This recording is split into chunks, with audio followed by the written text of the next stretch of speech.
आज बात करेंगे देश के पवित्र धामों में से एक प्रसिद्ध धाम माँ वैष्णो देवी के बारे में और जानेंगे कौन है माँ वैष्णो देवी और उनका प्राकट्य कैसे हुआ।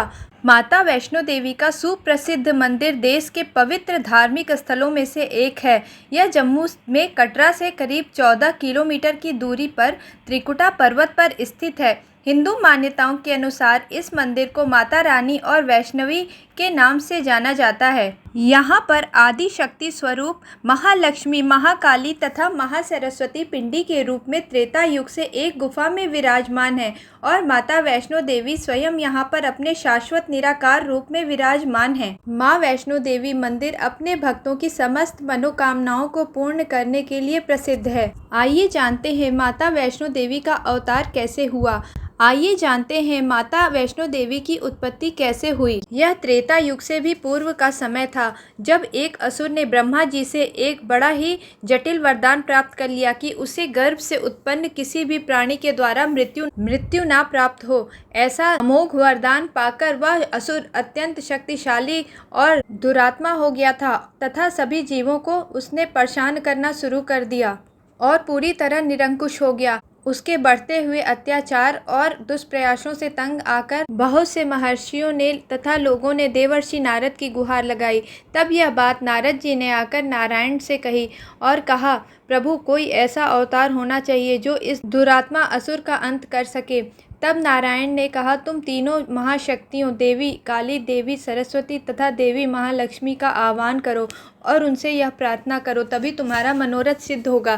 तब देवर्षि नारद ने माता काली, माता सरस्वती तथा माता महालक्ष्मी की वंदना करके उन्हें पुकार लगाई। उनके प्रकट होने पर देवर्षि नारद ने उनकी स्तुति की और अपने प्रयोजन को कहा और कहा, उस दुष्ट असुर के अंत के लिए आप तीनों एक अन्य महाशक्ति को उत्पन्न करें जो उस असुर का अंत करने में समर्थ हो। तब तीनों देवियों ने अपनी शक्तियों से माता वैष्णो देवी को प्रकट किया और उन माता वैष्णो देवी को नारायण ने भी अपना अंश प्रदान किया। इसी वजह से माता का नाम वैष्णवी पड़ा। नारायण ने उन्हें सवारी के लिए एक सिंह भी प्रदान किया और उनका नाम शेरों वाली वैष्णवी माता रखा। भगवान विष्णु के आदेश पर माँ वैष्णो देवी ने सभी असुरों का संहार कर दिया। उस दुष्ट असुर का संहार करने के बाद माता वैष्णो देवी ने विष्णु जी से उनमें विलीन होने की इच्छा जताई। तब श्री विष्णु जी ने कहा, नहीं, तुम्हारा कार्य अभी समाप्त नहीं हुआ है।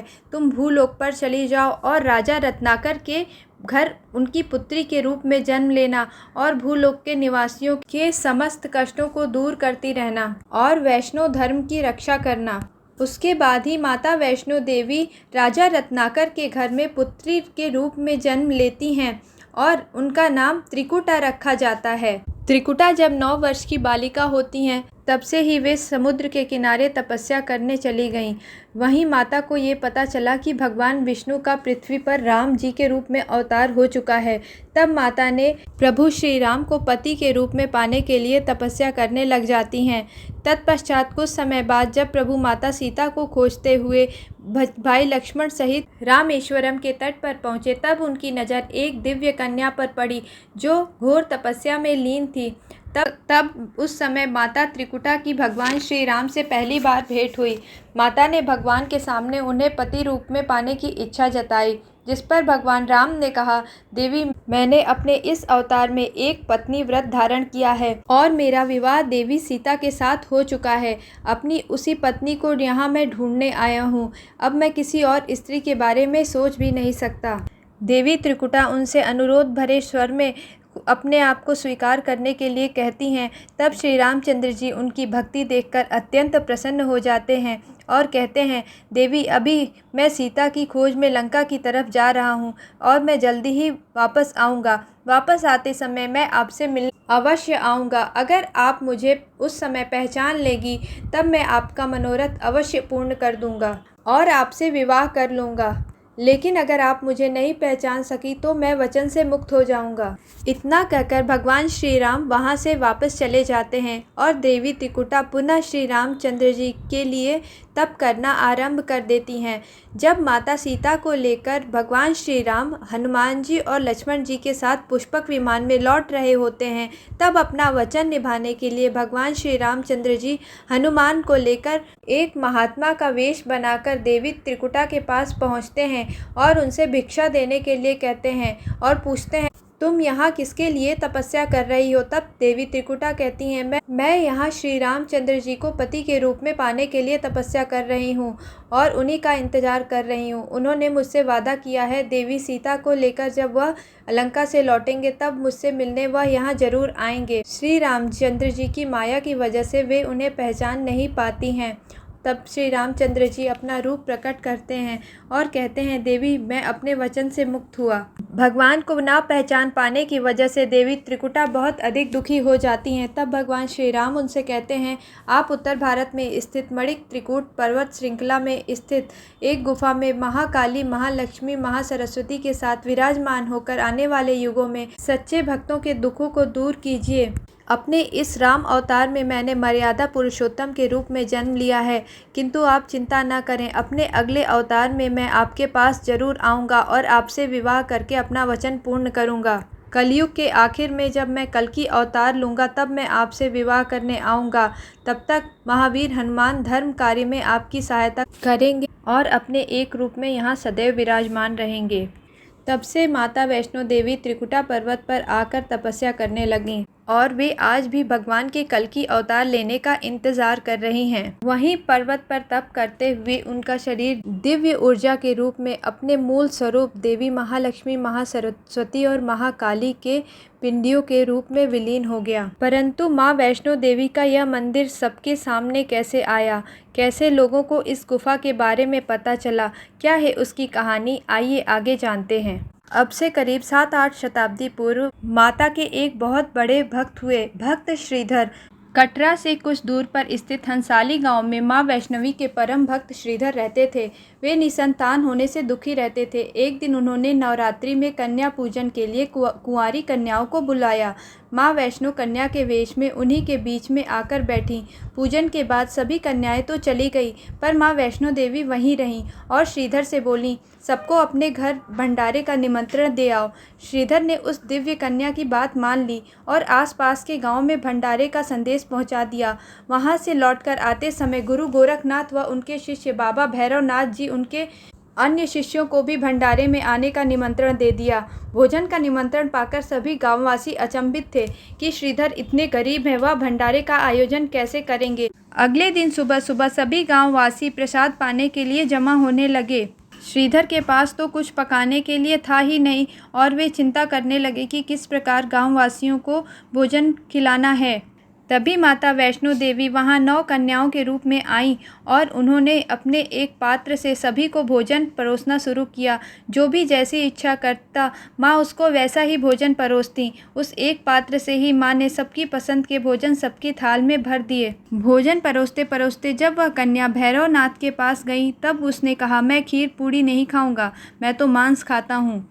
तब कन्या रूपी वैष्णो देवी ने उसे समझाया, यहाँ प्रसाद का भोजन परोसा जा रहा है, यहाँ मांस नहीं दिया जा सकता। तभी भी भैरव अपनी बात पर अड़ा रहा। कन्या के मना करने पर भैरवनाथ ने उसे पकड़ना चाहा। तब माँ ने उसके कपट को जान लिया। माँ वायु रूप में बदलकर त्रिकुटा पर्वत की ओर उड़ चली। भैरवनाथ भी उनके पीछे पीछे उड़ता हुआ गया। जैसा कि श्री रामचंद्र जी ने हनुमान जी को माता की रक्षा करने का आदेश दिया था, हनुमान जी भी माता के साथ उनकी रक्षा के लिए थे। तभी हनुमान जी को प्यास लग गई। तब माता ने एक बाण से वहां जलधारा निकाली। यही जलधारा आज बाण गंगा के नाम से जानी जाती है। इसके पवित्र जल से स्नान करने पर या इसका पान करने पर भक्तों की सारी तकलीफें दूर हो जाती हैं। अर्धकुमारी से पहले माता की चरण पादुका भी है। यह वह स्थान है जहां माता ने भागते भागते एक बार मुड़कर भैरवनाथ को देखा था। उसके बाद माता त्रिकुटा पर्वत की एक गुफा में प्रवेश कर गईं और वहां 9 माह तक रहकर तपस्या की और गुफा के द्वार पर हनुमान जी माता की रक्षा के लिए भैरवनाथ से 9 माह तक युद्ध करते रहे। भैरवनाथ से लड़ते लड़ते हनुमान जी भी अब थकने लगे थे। तब 9 महीने पूरे होने पर माता ने गुफा से निकलकर कालिका रूप धारण करके भैरवनाथ का शीश उसके धड़ से अलग कर दिया।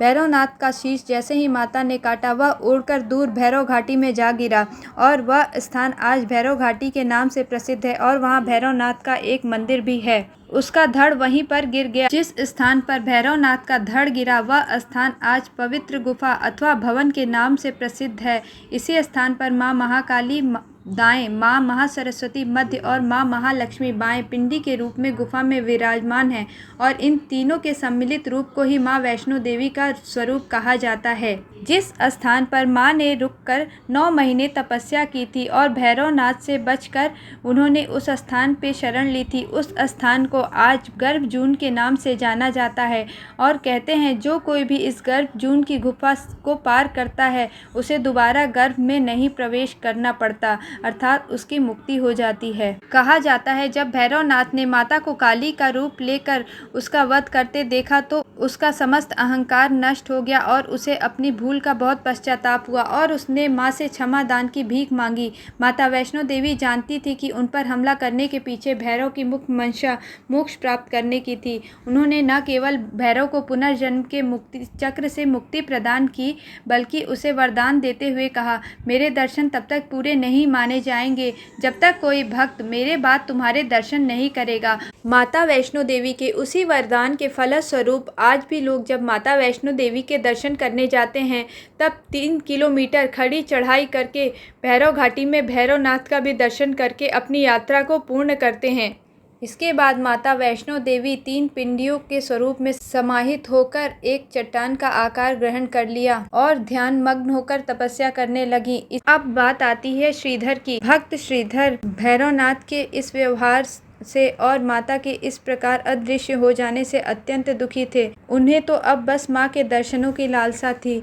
उन्होंने जब माँ से प्रार्थना की तो एक बार माता वैष्णो देवी ने श्रीधर के सपने में दर्शन दिए और उन्हें त्रिकुटा पर्वत पर अपनी गुफा का रास्ता दिखाया जिसमें वे प्राचीन काल से ही विराजमान हैं। सुबह होने पर श्रीधर ने माता के द्वारा स्वप्न में बताए गए रास्ते पर चलना शुरू किया और वे त्रिकुटा पर्वत पर उस स्थान पर पहुंच गए जहां माता त्रिपिंडियों के रूप में विराजमान हैं और इस तरह खोज हुई त्रिकुटा पर्वत पर माता के अत्यंत प्राचीन मंदिर की। भक्त श्रीधर ने ही माता की प्रेरणा से माता के इस पवित्र तीर्थ की खोज की और उन्होंने वहां पर माता की 3 पिंडियों की श्रद्धा सहित विधि विधान से पूजा की और उसके बाद वे प्रतिदिन वहां पर माता की पूजा करने लगे और अपना समस्त जीवन उनकी सेवा में समर्पित कर दिया।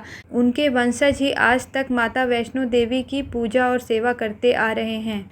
तब से ही यह मंदिर दुनिया भर में माता वैष्णो देवी के नाम से प्रसिद्ध हुआ। माता देवी आज के समय में उन सबसे ज़्यादा प्रसिद्ध मंदिरों में से एक है जिसमें सबसे ज़्यादा श्रद्धालु पहुँचते हैं। माता वैष्णो देवी की चढ़ाई की यात्रा कटरा में बाण गंगा से शुरू होती है जहां माता ने बाण मारकर जलधारा उत्पन्न की थी और भैरव घाटी पर जाकर यह यात्रा संपन्न होती है। जब तक माता नहीं चाहती तब तक कोई उनके दर्शन नहीं कर सकता है। माता के बुलावे को ही उनका आशीर्वाद माना जाता है। माता वैष्णो देवी भारत के सर्वाधिक लोकप्रिय और पूजनीय है। ऐसा माना जाता है यहाँ आने वाले हर भक्त की मनोकामना अवश्य पूरी होती है।